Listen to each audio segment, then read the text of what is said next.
محسن انسانیت اسوہ عالمیت احمد مجتبی جناب محمد مصطفیٰ علیہ تحیت و ثنا، آپ کے ارمغان نیاز میں ادیات محبت و عقیدت پیش کرنے کے بعد نہایت ہی واجب الاحترام معزز و مکرم سامعین و ناظرین، السلام علیکم ورحمۃ اللہ وبرکاتہ۔ میری اور آپ کی بخت فروزی اور خوش نصیبی ہے کہ میں اور آپ جمعۃ المبارک کے یوم سعید میں اللہ کے گھر میں حاضر ہیں۔ مالک لم یزل ہماری اس حاضری کو اپنی بارگاہ میں قبول فرما کر ہم سب کے لیے بخشش و مغفرت کا سبب اور شامہ بنائے۔ آمین۔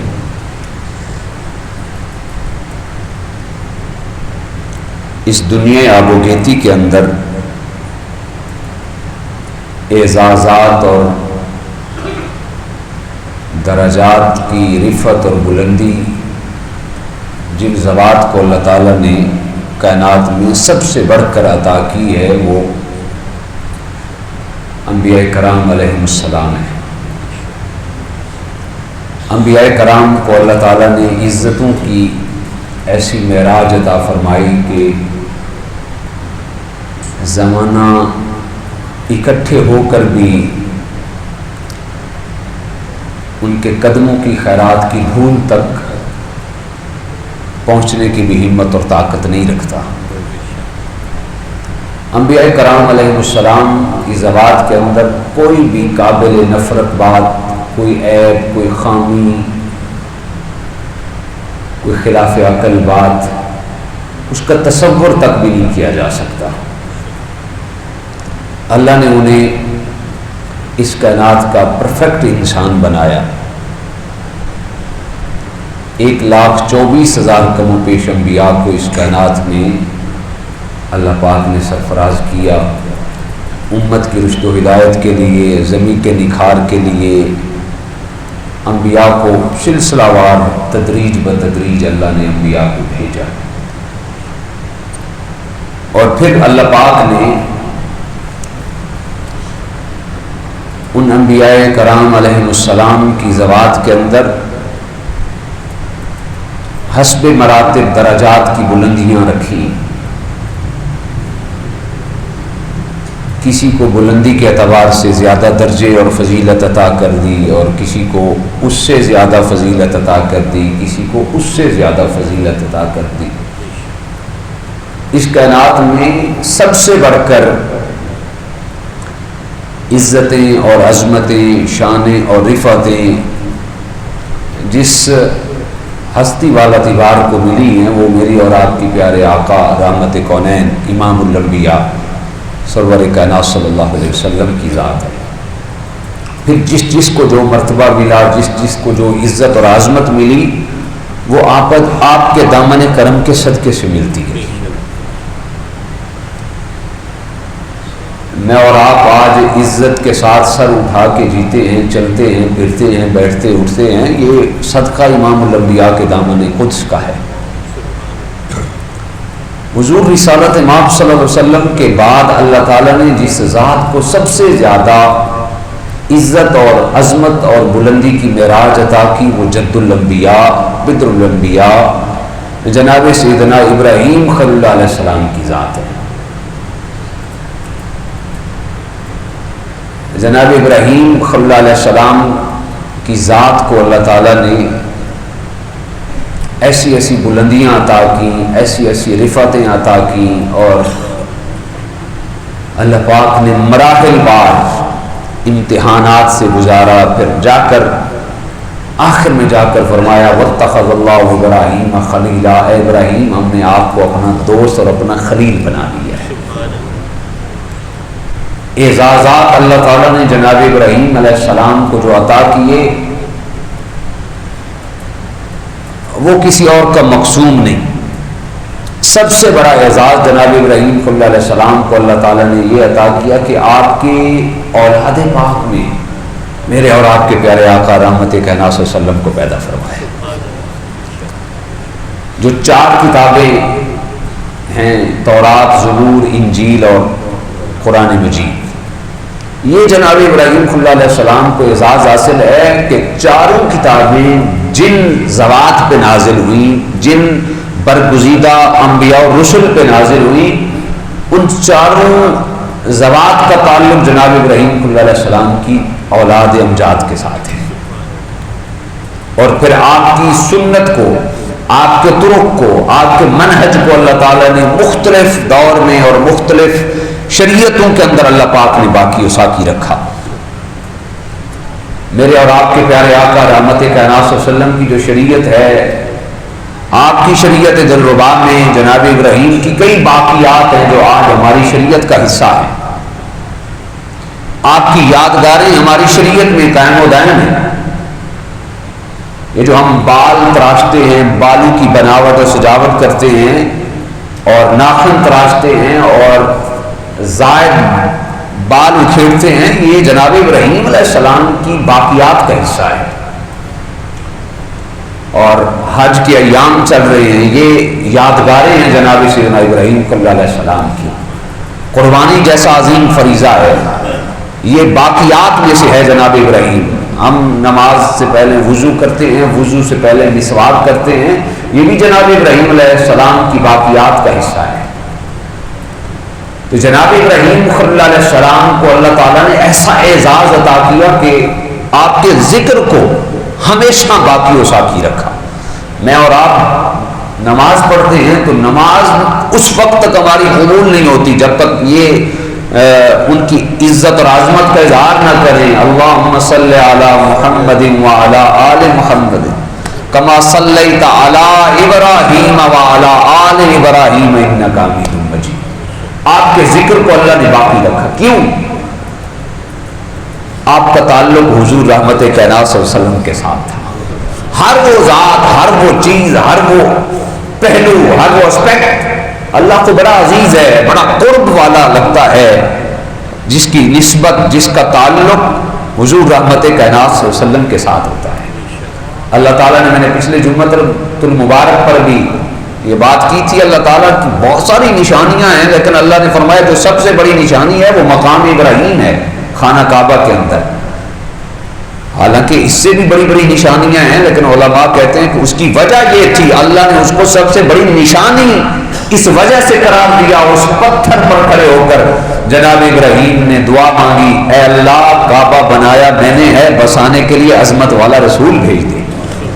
اللہ کو وہ پتھر بھی بڑا قیمتی اور عظیم لگا، اللہ نے رہتی دنیا تک کے لیے اس کو خانہ کعبہ معظمہ کے دروازے کے ساتھ معلق کروا دیا۔ حاجی آتے رہیں گے، حج کرتے رہیں گے، عمرہ کرتے رہیں گے، مقام ابراہیم کو دیکھ کر، زیارت کر کے دل کو تسلی پہنچاتے رہیں گے، اور میری ذات کی خوشی اسی میں ہوگی کہ اس پتھر کو دیکھ کر میرے بندے تو اس انداز میں خوش ہوں گے کہ ہم نے ابراہیم کے جائے نقوش پاک کو دیکھ لیا ہے، لیکن میرے نزدیک عزت اور عظمت کی بات یہ ہوگی، یہ وہ پتھر ہے جس پر کھڑے ہو کر میرے ابراہیم نے میرے محمد کو مجھ سے مانگا تھا۔ تو اللہ کو یہ بات بڑی پسند ہے، میری عبادات، آپ کی عبادات کا اللہ کو کوئی سروکار نہیں۔ اللہ تعالیٰ تو اپنے محبوب کی اداؤں کو دیکھتا ہے، اپنے برگزیدہ بندوں کی اداؤں کو دیکھتا ہے۔ یہ جو حج جیسا فریضہ ہے، حجاج وہاں پہ پہنچ چکے ہیں اور کئی راستے میں ہیں اور کئی تیاری میں ہیں آنے جانے کی، یہ کیا ہے؟ یہ اللہ کے نیک بندوں کی اداؤں کا نام حج ہے۔ اللہ کے اللہ نے اپنے بندوں کی اداؤں کو اتنا زندہ اور باقی و ساقی رکھا۔ اللہ فرماتا ہے کہ میرے بندوں کی اداؤں کا نام ہے، ہمارے بڑوں کی اداؤں کا نام ہے۔ آج تو فتنہ پیدا ہو چکا ہے، اللہ تو کائنات عالم کا سب سے بڑا اسلام کا رکن 5واں حج ہے۔ اللہ فرماتا ہے یہ میرے بندوں کی اداؤں کا، میرے برگزیدہ بندوں کی اداؤں کا نام ہے۔ یعنی یوں سمجھیں کہ ہمارے اکابرین، ہمارے باپ داداؤں اور ہمارے بزرگان دین کی شعار کا حصہ ہے۔ آج یہ فتنہ پیدا ہو چکا ہے، اللہ تو فرماتا ہے بابوں کے اندر بڑی طاقت اور قوت ہے، آج فتنہ کہتا ہے باب شاہی کچھ نہیں۔ یہ فتنہ آج کی ایجاد اور آج کی پیداوار ہے، جس کا اسلام کے ساتھ کوئی تعلق نہیں ان جیسی باتوں کا۔ تو جناب ابراہیم علیہ السلام کی ہر پہلو کو اللہ نے باقی و ساقی رکھا، نسبت حضور علیہ السلام کے ساتھ تھی۔ جو قرآن مجید کی آیت میں نے سورہ ہود کی 45 نمبر آیت آپ کے سامنے پیش کی، ان ابراہیم لحلیم اوّاہ منیب، بے شک جناب جو ابراہیم علیہ السلام ہیں وہ بڑے حلیم متبع ہیں، بڑے تحمل مزاج ہیں، بردبار ہیں، اوّاہ اور گریہ زاری کرنے والے ہیں، آہ و بکا کرنے والے ہیں، اور منیب ہر چیز کو چھوڑ چھاڑ کر اللہ کے حضور رجوع کرنے والے ہیں۔ اس آیت کے اندر 3 خصوصیات کو اللہ نے بیان کیا جناب ابراہیم صلی اللہ علیہ السلام کی۔ پہلی جو خصوصیت ہے وہ حلم ہے۔ اللہ پاک فرماتے ہیں میرے ابراہیم بڑے حلیم متبع تھے، بڑے بردبار تھے، صبر و تحمل آپ کا ترہ امتیاز تھا، برداشت کرنے کا مادہ آپ کے اندر کوٹ کوٹ کر بھرا تھا۔ کیا خیال ہے آج ہمارے اندر بھی ہے کہ نہیں ہے؟ نہ ہونے کے برابر۔ حلم کی تعریف علماء نے یہ کی، امام غزالی نے احیاء العلوم کے اندر اور دیگر لکھنے والوں نے لکھا کہ حلم اپنے اندر کوئی ایسی بات آئے جس پر بندے کو غصہ آ جائے، اس غصے کو دبا کر غصے کو پی جانے کا نام حلم ہے، غصے کو پی جانے کا نام حلم ہے۔ اور امام غزالی اس سے آگے لکھتے ہیں، فرماتے ہیں بندے کے اندر غصہ آیا، کوئی ایسی بات ہو گئی تو مجبور اپنے نفس کو مجبور کر کے بغیر کسی تکلف کے بندہ اپنے آپ کے غصے کو پی جائے، جس میں بندے کی طاقت بھی لگے، مجبور بھی ہو، غصے کو پی جائے، اس کو کاظم الغیظ کہتے ہیں، یعنی غصے کو پی جانا کہتے ہیں۔ لیکن جب ایسا معاملہ پیدا ہو جائے، انسان صبر کی مشق کرتے کرتے، تحمل اور بردباری پر چلتے چلتے اس زاویے تک پہنچ جائے کہ جب بھی غصہ آئے بغیر کسی تکلف کے، بغیر کسی مشقت کے انسان اس بات کو پی جائے، ہضم کر لے غصے کو، اس کو کہتے ہیں بردباری، تحلم، تحمل اور حلم۔ اور جناب ابراہیم صلی اللہ علیہ السلام کی زندگی میں دیکھیں تو حلم اور بردباری کوٹ کوٹ کر بڑی تھی۔ اللہ اکبر۔ جناب ابراہیم صلی اللہ علیہ السلام کی سورہ مریم کی آیت نمبر 44، 45 اور 46 کے اندر آپ کی بردباری کو اللہ نے بیان کیا۔ جناب ابراہیم صلی اللہ علیہ السلام نے، آپ کا ایک چچا تھا جس کا نام آزر تھا، آزر آپ کا چچا تھا، آپ کا والد نہیں تھا۔ آپ کے جو والد تھے وہ حضرت طارق تھے رضی اللہ تعالیٰ عنہ۔ حضرت طارق آپ کی ولادت سے پہلے ہی فوت ہو گئے۔ یہ آپ کا چچا تھا طارق، جس کو آپ نے شفقت اور محبت کے زمرے میں آپ نے اس کو اب کے خطاب سے مخاطب کیا۔ اور عربی کا یہ لفظ ہے، بڑا وسیع المعنی لفظ ہے، اس کے کئی معنی بنتے ہیں۔ جناب ابراہیم صلی اللہ علیہ السلام نے ایک دن عرض کی، ایک دن فرمایا یا ابت لما تعبد، اے ابا جان، اے میرے باپ، آپ ایسی چیز کی عبادت کیوں کرتے ہیں؟ ولا یسمع ولا یبصر، نہ جو جس کے اندر سننے کی طاقت ہے، نہ جس کے اندر دیکھنے کی طاقت ہے، اور کسی چیز کا نفع نقصان دینے سے بھی وہ بے نیاز ہے، نہ نفع دے سکتی ہے نہ نقصان دے سکتی ہے، ایسی چیز کی عبادت کیوں کرتے ہیں؟ یہ 2 آیات کے اندر آپ نے بڑے مٹھاس بھرے لہجے میں آپ نے مخاطب کیا سورہ مریم کی آیت نمبر 44، 45 اور 46 کے اندر، اور ایک دفعہ مخاطب کرتے کرتے 4 دفعہ آپ نے باپ کا لفظ استعمال کیا۔ علماء نے لکھا یہ آپ نے شفقت اور محبت کی وجہ سے، لہجے میں اپنائیت کی وجہ سے باپ کا خطاب سے یہ کلام کیا۔ جناب ابراہیم اس قدر حلیم الطبع بردبار تھے کہ نیکی کی دعوت دینے لگے۔ آپ اپنے چچا کو جو کافر تھا، مشرک تھا، بت پرست تھا، صرف بت پرست نہیں تھا، بت بناتا بھی تھا اور پھر بت بیچتا بھی تھا، اس کو آپ نے نیکی کی دعوت دی تو آپ نے پھول برسائے، پھولوں والا معاملہ اپنے چچا کے سامنے پیش کیا تو اس نے آگے آیت نمبر 46 کے اندر جواب دیا۔ اس نے کہا کہ اے ابراہیم، آج کے بعد مجھ سے ایسی بات نہ کرنا ورنہ میں تمہیں پتھر ماروں گا۔ کہاں جناب ابراہیم صلی اللہ علیہ السلام حلم اور بردباری کی ایسی مثال، اور وہ پتھر کی باتیں کر رہا ہے جناب ابراہیم۔ والد شفقت اور محبت اور حلم اور بردباری اتنی تھی، آپ میرے والد، میرے باپ کہہ کے پکارے ہیں۔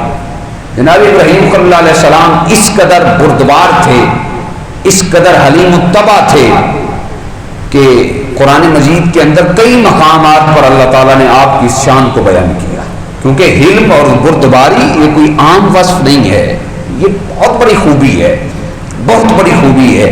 شعب الایمان کے اندر یہ روایت میں نے پڑھی کہ جنتی لوگوں کو کل قیامت کے دن سارے عالیان محشر کو جمع کیا جائے گا اور ندا دینے والا ندا کرے گا، فضیلت والے لوگ کہاں ہیں؟ تو سارے لوگ جنت کے دروازوں کی طرف کود پڑیں گے۔ فرشتے پوچھیں گے بھئی تم جنت کے دروازوں کی طرف کیوں آ رہے ہو دوڑ کر؟ وہ لوگ کہیں گے کہ ہم ہی فضیلت والے لوگ ہیں، کیونکہ ہمیں بلایا گیا ہے، اس وجہ سے ہم دوڑ کے آ رہے ہیں، ہم فضیلت والے لوگ ہیں۔ تو فرشتے پوچھیں گے تم فضیلت والے کیسے ہو گئے؟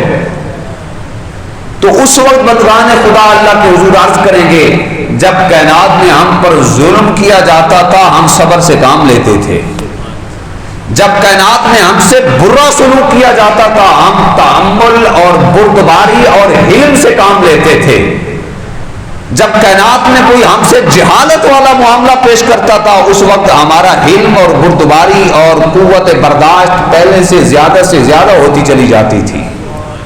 اور حلم کا قاعدہ ہے، حلم ہوتا بھی وہیں پہ ہے کہ سامنے مد مخالف دشمنی کی انتہا کر دے، اس کی دشمنی بڑھتی چلی جائے، اور حلم کا قاعدہ ہے کہ ادھر سے ہمارا حلم بڑھتا چلا جائے، ہمارا حلم بڑھتا چلا جائے۔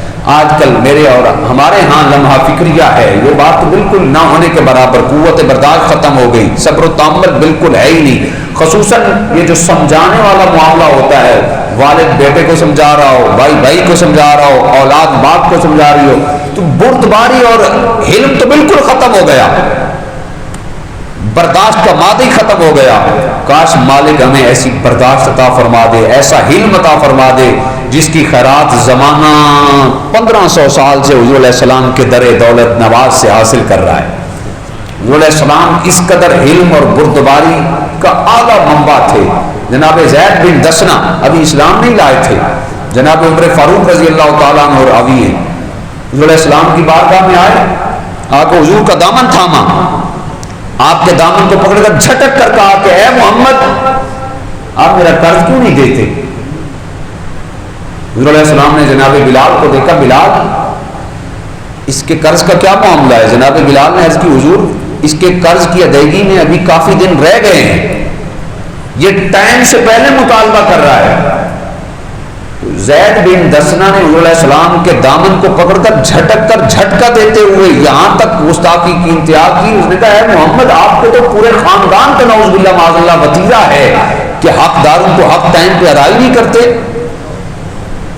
جناب حضرت عمر فاروق قریب تھے، آپ جلال میں آ گئے، تلوار کو نیام سے باہر نکالا، یہ کیسے ہو سکتا ہے؟ حضور کی عزت اور عظمت کی بات ہو، جناب عمر خاموش رہے، تلوار کو باہر نکالا اور تلوار سونتی رحمت کائنات نے فرمایا عمر، تلوار کو جھٹک کر حضور علیہ السلام نے فرمایا عمر مجھے تم سے یہ امید نہیں تھی، تمہیں تو چاہیے تھا کہ تم مجھے حسن ادا کی تلقین کرتے اور اس کو حسن ادا کی تلقین کرتے، یہ کیا معاملہ ہو گیا؟ تجھے تو چاہیے تھا میری اور اس کی آپس کے درمیان تم مدد کرتے، اور تم معاملے کو بالکل الٹ کر رہا ہے۔ جناب حضرت عمر رضی اللہ تعالیٰ عنہ پیچھے ہو گئے، حضور علیہ السلام نے فرمایا اے عمر اس سے پوچھیں زید بن دسنا سے جتنا قرض ہے اس کے مطابق کھجوریں دے دیں، اور اتنے درہم زائد کھجوریں دینی ہیں تم نے۔ عرض کی حضور وہ کیسے؟ حضور علیہ السلام نے فرمایا تم نے اس کو گھور کے دیکھا ہے، اس پر تلوار سونتی ہے، اس کو مشقت اور تکلیف پہنچی ہے، اس کی تکلیف کا ازالہ کرنے کے لیے یہ زائد کھجوریں تم نے اس کو زید بن دسنا کو دینی ہیں۔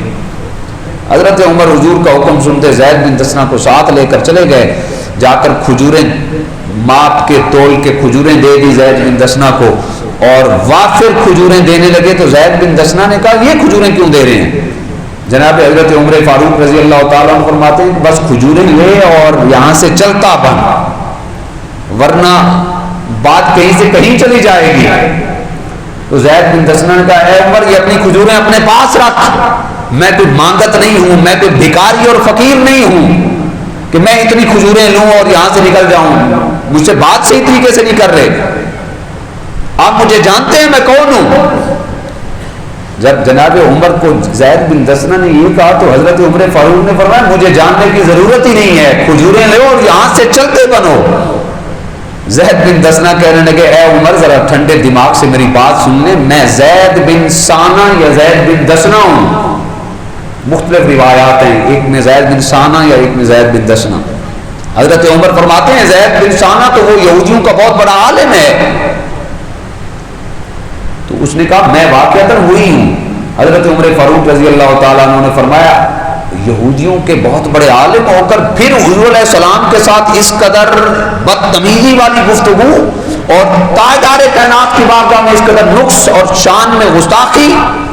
اس نے کہا اے عمر اللہ کی عزت کی قسم مجھے معاف کر دیں، گستاخی کرنا ہرگز میرا مطلب اور مقصود نہیں تھا، میں تورات کا، زبور کا، انجیل کا عالم ہوں، میں نے سابقہ کتب سماویہ کے اندر پڑھ رکھا ہے جو نبی آخر الزمان محمد مصطفیٰ ہوں گے ان کے اندر 3 نشانیاں ہوں گی، 3 نشانیاں 2 میں پہلے دیکھ چکا تھا، تیسری نشانی دیکھنی باقی تھی، آج میں تو وہ تیسری نشانی دیکھ رہا تھا۔ جناب عمر کہتے ہیں وہ کون سی نشانی ہے؟ زید بن سانہ یا دسنہ کہنے لگے کہ وہ تیسری نشانی میں نے کتب سماویہ کے اندر رحمت کائنات کی امام الانبیاء کی یہ پڑھی ہے کہ امام الانبیاء نے فرمایا کہ ان کی نشانی یہ ہوگی جو ان کے ساتھ جتنی کثرت سے جہالت والا معاملہ کرتا چلا جائے گا ان کا علم اور ان کا تحمل اور ان کی بردباری اور ان کی برداشت اتنی زیادہ سے زیادہ ہوتی چلی جائے گی۔ آج میں نے دیکھ لیا ہے، میں نے گستاخی کی انتہا کر دی ہے، حضور نے کرم نوازی کی انتہا کر دی ہے۔ اے عمر میرے گلے میں پٹا ڈالو اور مجھے گھسیٹ کر دہلیز مصطفیٰ کو لے کے چلو۔ پھر جناب حضرت عمر زید بن سانہ کو حضور کی بارگاہ میں لائے، زید بن سانہ نے حضور کی بارگاہ میں معافی مانگی اور تاجدار کائنات کے ہاتھوں میں ہاتھ دیا، کلمہ پڑھا اور دائرہ اسلام میں داخل ہو۔ حضور علیہ السلام نے فرمایا یہ حضور علیہ السلام کا حلم اور یہی چیز جناب ابراہیم علیہ السلام کے اندر کوٹ کوٹ کر بھری تھی۔ حضور علیہ السلام نے ایک موقع پہ صحابہ کرام کو ارشاد فرمایا، حضرت ابو ہریرہ رضی اللہ تعالیٰ عنہ راوی ہیں، تاجدار کائنات نے فرمایا ابتغوا الرفعۃ عند اللہ، فرمایا میرے صحابہ اللہ کے ہاں عزت اور بزرگی تلاش کیا کرو۔ صحابہ کرام نے عرض کیا رسول اللہ وہ کیسے؟ تو تاجدار کائنات صلی اللہ علیہ وسلم نے فرمایا اللہ کے ہاں عزت اور بزرگی اس میں ہے، فرمایا سل من قاطع، فرمایا جو تم سے تعلق توڑے تم اس سے تعلق جوڑ لیا کرو۔ دوسرے نمبر پہ فرمایا وَأْتِ مَنْ حَرَمَكَ، جو تمہیں محروم رکھے تم اسے عطا کیا کرو۔ اور تیسرے نمبر پر فرمایا وَتُحْلَمْ عَمَّنْ جَهِلَ عَلَيْكَ، جو تم سے جہالت والا معاملہ کرے تم اس سے اس قدر علم اور بردباری والا معاملہ کیا پیش کر کے اللہ کے ہاں عزت اور بزرگی تلاش کیا کرو۔ اللہ اکبر۔ حضور رحمت کائنات صلی اللہ علیہ وسلم کے اندر کوٹ کوٹ کر علم، بردباری اور پھر یہی صفت جناب ابراہیم علیہ السلام کے اندر، اور جو دوسری صفت قرآن کریم نے جناب ابراہیم کی بیان کی، اور اواہون، بڑے وہ گریہ زاری کرنے والے تھے، آہ و بکا کرنے والے تھے، اللہ کے حضور گڑ گڑا کر رو رو کر دعائیں مانگتے، حتیٰ کہ امام غزالی یہاں تک فرماتے اس قدر زار و قطار روتے جناب ابراہیم علیہ السلام جب نماز پڑھتے، نماز میں حاضر ہوتے تو اس قدر آہ و بکا اور گریہ زاری کرتے کہ 1 میل دور آپ کے سینے سے نکلنے والی آواز سنائی دیتی تھی، اس قدر آہ و بکا۔ اور پھر جب خوف خدا اور خشیت الہی میں، خشیت عزتی میں اس قدر رو کر پھر جب نماز پڑھتے تو اللہ جناب ابراہیم کی تسکین کے لیے جناب جبریل کو بھیجتا، اللہ پاک فرماتا جاؤ جا کر میرے ابراہیم کو تسلی دے کے آؤ، دل کی تسکین کے لیے جناب جبریل جناب ابراہیم کی بارگاہ میں حاضر ہوتے اور آ کر عرض کرتے ہیں جناب ابراہیم، اللہ فرماتا ہے کیا کبھی آپ نے ایسا دیکھا کہ دوست کو عذاب دیتا ہو؟ آپ نے کبھی ایسا دیکھا ہے دل کی تسلی دینے کے لیے؟ کبھی دیکھا ہے کہ دوست کو تکلیف دیتا ہو، دوست کو مشقت دیتا ہو؟ تو آپ کیوں مشقت میں پڑے ہوئے ہیں؟ اللہ فرماتا ہے میرا دوست، میں نے تو مشقت دینی نہیں۔ جناب ابراہیم جب یہ بات سنتے تو فرماتے کہ اے ابراہیم، جب میں اللہ کے حضور حاضر ہوتا ہوں نہ نماز کے لیے، خوف خدا، خشیت الہی، اور جب اللہ کے حضور حاضر ہوتا ہوں تو میں بھول جاتا ہوں کہ میں خلیل اللہ ہوں۔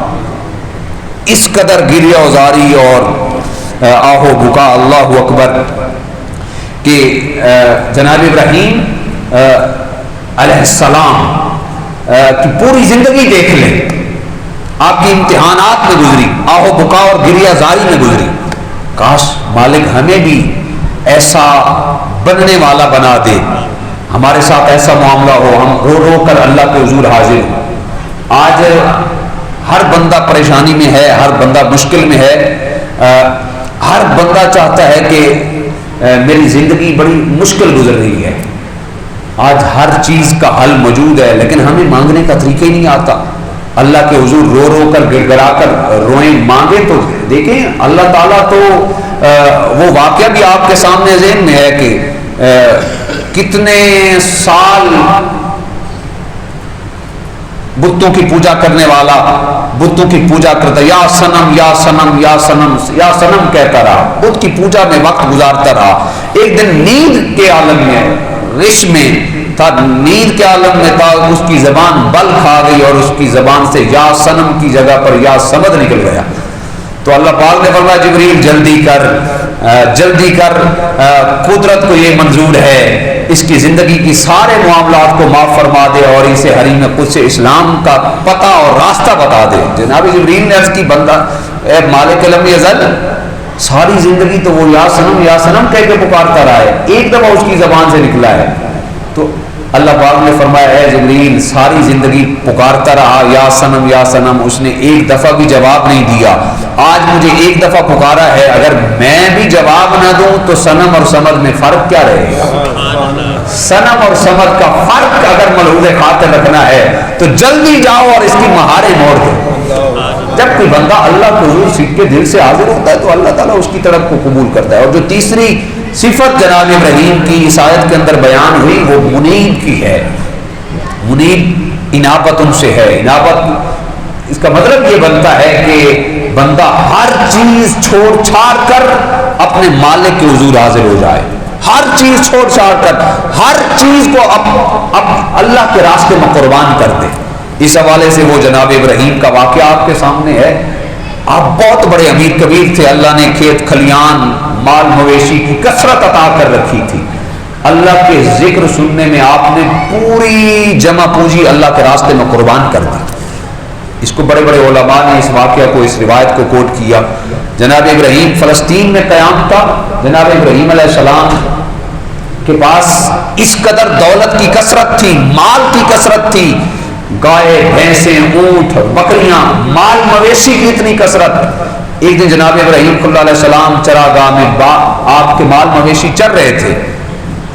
اللہ پاک کے فرشتوں نے عرض کی مالک جس کو اتنا بڑا انعام دیا ہو، اتنی دولت سے نوازا ہو، وہ تیرے حضور پھر حاضر تو ہمیشہ رہے گا ہی صحیح. اللہ پاک نے فرمایا نہیں، ابراہیم کو میں نے مال دیا اس وجہ سے میں نے اس کو خلیل نہیں بنایا، وہ مجھے چاہتا ہے، میری محبت میں وقت گزارتا ہے، اس نے ہر چیز میرے راستے کے لیے اس نے قربان کر دینی ہے، اس وجہ سے میں نے اسے اپنا خلیل بنایا. جاؤ جا کر آزما لو. فرشتہ آیا اور اس نے آ کر سبحان اللہ و بحمدہ سبحان اللہ العظیم یا سبحان اللہ والحمد للہ ولا الہ الا اللہ واللہ اکبر کی تسبیح اور زبان پہ ورد الاپنا شروع کیا. جناب ابراہیم نے گائے قربان کر دی، بکریاں قربان کر دی، مال مویشی قربان کر دیے ذکر سننے کے لیے. حتیٰ کہ آخر میں جناب ابراہیم نے کہا کہ اپنا سارا مال مویشی قربان تک کر دیا. پھر کہا ابھی کشش ختم نہیں ہوئی، اتنی لذت کے ساتھ میرے محبوب کا اور میرے خدا کا نام لیا جا رہا ہے، مجھے اور نام سناؤ. تو فرشتے نے کہا کہ آپ کیا دو گے بدلے میں؟ جناب ابراہیم فرمانے لگے کہ یہ سارا مال مویشی تمہارا ہے، تم رکھ لو، خدا کے لیے مجھے اپنے خدا کا ایک دفعہ نام سنا دو. لذت اتنی تھی. یہ مال مویشی آج کے بعد تمہارا ہو گیا، اس کے چرانے کے لیے، اس کی حفاظت کے لیے کسی بندے کی تو ضرورت ہے. آج کے بعد یہ مال مویشی تمہارا، مالک تم، میں محافظ بن کر تمہارے مال کی حفاظت کرتا رہوں گا. تم مجھے میرے یار کے قصے اور درود اور ذکر و اذکار سناتے رہے. سبحان اللہ. اس فرشتے نے واقعتاً کہا کہ آپ ہی خلیل اللہ بننے کے لائق اور مستحق ہیں. جناب ابراہیم نے واقعتاً سارے کا سارا مال اللہ کے راستے میں قربان کیا۔ قرآن کریم کے اندر بے شمار مقامات پہ 27 سے 28 جگہ پر جناب ابراہیم کا ذکر ہے۔ کبھی آپ کی مہمان نوازی کا تذکرہ ہے، کبھی آپ کے علم اور بردباری کا تذکرہ ہے، کبھی آپ کے اولاد اللہ کے راستے میں قربان کرنے کا تذکرہ، کبھی وطن چھوڑنے کا تذکرہ۔ اللہ تعالیٰ نے امتحان، ساری زندگی آپ کی امتحان میں گزری، اور جناب ابراہیم صلی اللہ علیہ السلام ہر میدان میں کامیاب پائے، قرار پائے، ہر میدان میں۔ مالک لم یزل جناب ابراہیم علیہ السلام کو پھر ایسی شان عطا کی کہ آپ کو امام الانبیاء رحمت کائنات صلی اللہ علیہ وسلم کا جد امجد بنا دیا۔ امام الانبیاء رحمت کائنات صلی اللہ علیہ وسلم، جناب ابراہیم کی خواہش بھی یہی تھی۔ جناب ابراہیم نے ساری زندگی قربانیاں دی، خواہش فقط یہی تھی، میں اور کچھ نہیں مانگتا، مالک میری مزدوری یہی ہے، انعام و اکرامات کی بارش میرے لیے یہی ہے کہ جب زمانے کے لوگ میرا تعارف کریں تو مجھے محمد کا دادا کہہ کے پکاریں، مجھے رحمت کائنات کا دادا کہہ کے پکاریں۔ تو اللہ تعالیٰ نے آپ کی اس خواہش کو بھی قبول کیا ساری زندگی۔ تو حج کے ایام چل رہے ہیں، قربانی کے ایام آنے والے ہیں، یہ یادگاریں ہیں جناب ابراہیم خلیل اللہ علیہ السلام کی۔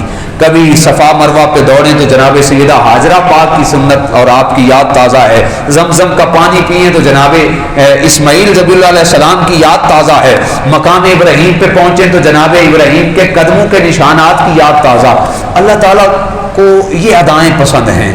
آج ضرورت اس امر کی ہے، جو رشتہ، جو ناطہ، جو تعلق، جو انسیت، جو محبت ہم ان پاکیزہ شاعر سے دور کر بیٹھے ہیں زمانے کے تنگ نظری کی وجہ سے، تنگ فکری کی وجہ سے، اور زمانے کی بے اعتدالی کی وجہ سے۔